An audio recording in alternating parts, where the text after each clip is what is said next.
संदर्भंगा मैं शुरू से हमेशा कहता हूं, भारतीय जनता पार्टी केवल सत्ता और के लिए नहीं, विचार को के लिए बनी है और विचारों को ही हम कहीं ना कहीं अपनी ताकत मानते हैं। हम विचार की इस यात्रा को, त्याग की इस यात्रा को, तपस्या की इस यात्रा को राष्ट्र प्रथम की यात्रा के साथ जोड़कर काम करते हैं। నేను ఎవరినైతే ఇవాళ ఉద్దేశించి మాట్లాడుతున్నానో ఏ పార్టీగా చూస్తుంది। ఇది కేవలం కొన్ని जहां श्यामा प्रसाद मुखर्जी जी का राष्ट्रवाद, दीनदयाल उपाध्याय जी का अंत्योदय और हम कह सकते हैं कि हमारे श्रद्धेय भारत रत्न अटल बिहारी वाजपेयी जी का सुशासन, आज तीनों मंत्र को आत्मसात करते हुए हमारे श्रद्धेय माननीय प्रधानमंत्री नरेंद्र मोदी जी इन तीनों मंत्रों को एक साथ एक मंत्र में पिरोते हुए सुशासन, अंत्योदय और राष्ट्रवाद को आगे बढ़ाते हुए कहीं न कहीं विकसित भारत के सपने को साकार करने में लगे हैं। डॉक्टर श्यामा प्रसाद मुखर्जी प्रबोधित आज जब हम अपने कार्यकर्ताओं के साथ बैठे हैं तो मैं इसलिए उन चीजों को स्मरण कर रहा हूं क्योंकि भारतीय जनता पार्टी का जो विस्तार है, जो स्वरूप आज हम देख रहे हैं, उन संघर्षों को याद रखना है, उन संकल्पों को याद रखना है। मित्रों, जब हम चर्चा करते हैं अपने संघर्षों को तो कहीं न कहीं मुझे आज के दिन वेंकैया नायडू जैसे शख्सियत को भी याद करने का, कहीं न कहीं कल मैं उनके कार्यक्रम में शिरकत किया। आज भारतीय जनता पार्टी में एक ऐसा शख्सियत भी है, ऐसा कार्यकर्ता भी है जो कहीं न कहीं एक दीवार लेखन से अपनी जीवन को शुरू करता है, माइक्रोफोन लेकर बड़े बड़े नेताओं के कार्यक्रमों के लिए आह्वान करता है और वही कार्यकर्ता एक दिन भारतीय जनता पार्टी का राष्ट्रीय अध्यक्ष बनता है। ये सौभाग्य भी इस राज्य के लोगों को मिला है, इस क्षेत्र के कार्यकर्ताओं को मिला है। ఈ పార్టీ ఈ స్థాయికి వచ్చిన క్రమంలో చేసిన త్యాగాలను మనం గుర్తుపెట్టుకోవాల్సింది, చేసిన పోరాటాలను గుర్తుపెట్టుకోవాల్సింది, ఒక ఉదాహరణ చెప్పాల్సి। इसलिए इनकी चर्चा कर रहा हूं मित्रों कि जहां हमें लंबी दूरी के लिए आगे बढ़ना है, भारत के विकास को, भारत के संकल्प को आगे बढ़ाना है, वहीं कहीं न कहीं अपने जड़ों को भी ध्यान में रखना है। और मैं इसलिए आज कहता हूं कि जो कार्यकर्ता आज यहां बैठा है, आज मुझे पीवीएन माधव जी ने और उनकी टीम ने जिस प्रकार से जानकारी दी कि आज भारतीय जनता पार्टी का संगठन चाहे वो मंडल से लेकर जिला और प्रदेश तक का हो, उसको लगातार मजबूत करने में एक एक कार्यकर्ता लगा है। और आज पूरे 965 मंडल के अध्यक्ष यहां उपस्थित होकर भाजपा के विकास को, भारत के विकास का संकल्प लेने वाले हैं। मैं इसके लिए आप सभी कार्यकर्ताओं को अभिनंदन करता हूं। ఈ క్రమంలో समय था जब भारतीय जनता पार्टी के 2 सांसद हुए थे और लोगों ने देश और दुनिया में सोचा कि भारतीय जनता पार्टी की शुरुआत में ही समाप्ति का दौर है। लेकिन हमारे उस समय के नेताओं ने, उस कालखंड के हमारे नेतृत्वकर्ता ने संघर्ष को, परिश्रम को अपनी ताकत बनाया और आज हम कह सकते हैं कि हमने उस समय संघर्ष को चुना, हमने संगठन को गढ़ने की संकल्प लिया और जनता के बीच में जाने का जो रास्ता तय किया। आज कहीं न कहीं वही कारण है कि आज भारतीय जनता पार्टी देश में 22 राज्यों में हमारी सरकारें हैं और दिल्ली में भी लगातार तीसरी बार नरेंद्र मोदी के नेतृत्व में हमारी सरकार बनी है। मित्रों, ఒకానొక సమయం ఉండేది, మనం आज के दिन मैं वैसे सभी हजारों कार्यकर्ताओं को नमन करता हूं जिनके तप, त्याग और परिश्रम के बल पर यह परिणाम हमें देखने को मिला है। मित्रों, ఇవాళ నేను అనేక మంది త్యాగాలు చేసిన కార్యకర్తలు 2024 के चुनाव में 25 लोकसभा में से 21 सीटें एनडीए गठबंधन को मिली, 175 में से 164 सीटें विधानसभा में मिली।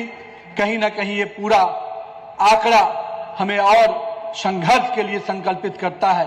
मैं पहले इस पूरे परिणाम के लिए पूरी प्रदेश की इस टीम को बहुत बहुत बधाई देता हूं।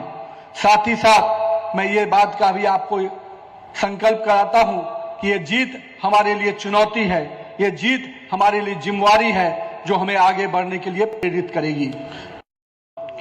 हमारा जो गठबंधन भाजपा, तेलुगु देशम और जनसेना के साथ मिलकर है, कहीं न कहीं आज विकास की योजनाओं को, विकास के संकल्प को आदरणीय चंद्रबाबू नायडू जी, आदरणीय पवन कल्याण जी, हमारे नेतृत्वकर्ताओं के नेतृत्व में आगे बढ़ाने का काम हो रहा है। यह गठबंधन केवल चुनावी समझौता नहीं, ये विकास के नए अध्याय की शुरुआत है जो इस विकास जो इस राज्य की जनता के लिए विकास के साथ सेवा के भाव से हम आगे बढ़ा रहे हैं।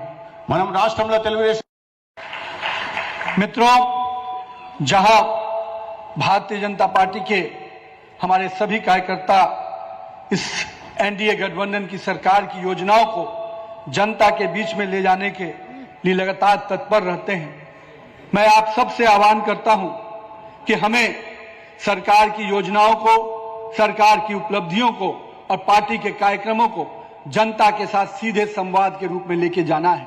और हम मानते हैं कि जनता के साथ हमारा संवाद, संपर्क और संबंध बना रहेगा तो हम लगातार भारत के विकास में और भाजपा के विकास में सफल होते रहेंगे। కార్యకర్తలుగా మనం బాధ్యత जहां हमने सत्ता जरूर पाई, पर हमने अपने विचारधारा से कभी समझौता नहीं किया। यही असली भाजपा की पहचान है और इसी पहचान के साथ भारतीय जनता पार्टी आज लगातार पूरे देश में काम कर रही है।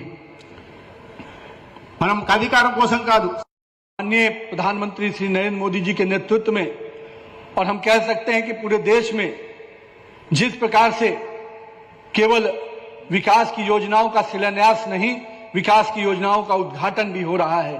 कल ही मैं जब आंध्र प्रदेश के विशाखापट्टनम में उतरा तो उस भव्य एयरपोर्ट को देखने के बाद ये जरूर संकल्प हुआ कि हमारी सरकार केवल शिलान्यास ही नहीं करती, उद्घाटन भी करती है और योजनाओं को क्रियान्वयन तक संकल्प के साथ पूरा करने का काम करती है। నరేంద్ర మోడీ గారి నాయకత్వం కేవలం భూమి పూజలకు పరిమితమయ్యే పార్టీ కాదు।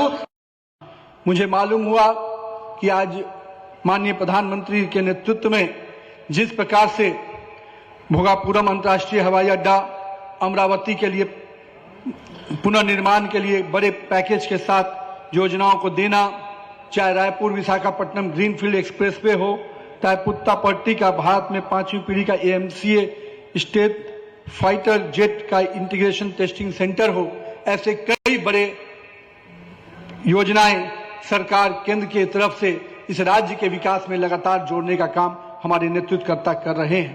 గౌరవనీయులు मैंने इसलिए इन योजनाओं की चर्चा की, ऐसे कई और योजनाएं हैं। मैं मानता हूं कि आज जिस प्रकार से आंध्र प्रदेश को तेज गति से विकास का ताकत डबल इंजन की सरकार से मिल रहा है, कहीं न कहीं आंध्र प्रदेश पूरे देश में एक अलग राज्य जो विकास के पैमाने पे आगे बढ़ रहा है।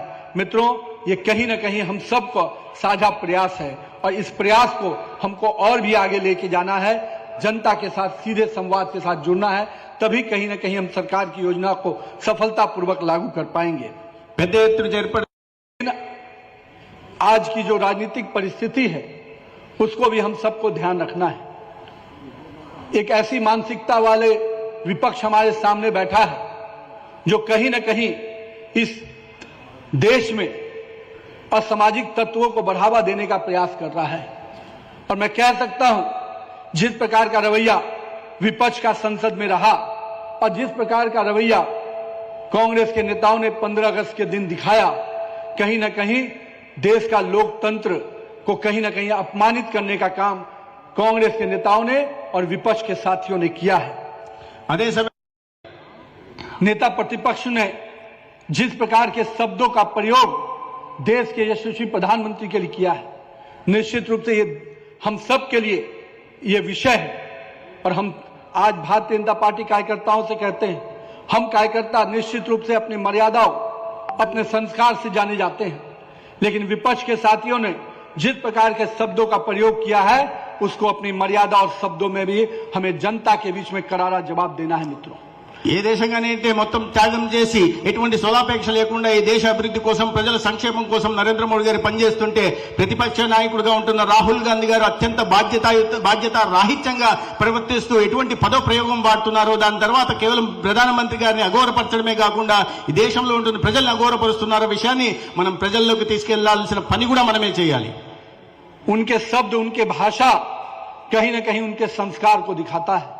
और मैं स्पष्ट रूप से कहता हूं, कहीं न कहीं उनकी हताशा और निराशा जो लगातार देश में विकास की योजनाएं हो रही हैं, माननीय प्रधानमंत्री के नेतृत्व में पूरा देश आज विश्व के पटल पर आगे बढ़ रहा है, आज इन हताशा और निराशाओं से ये शब्द उनके मुंह से निकल रहे हैं।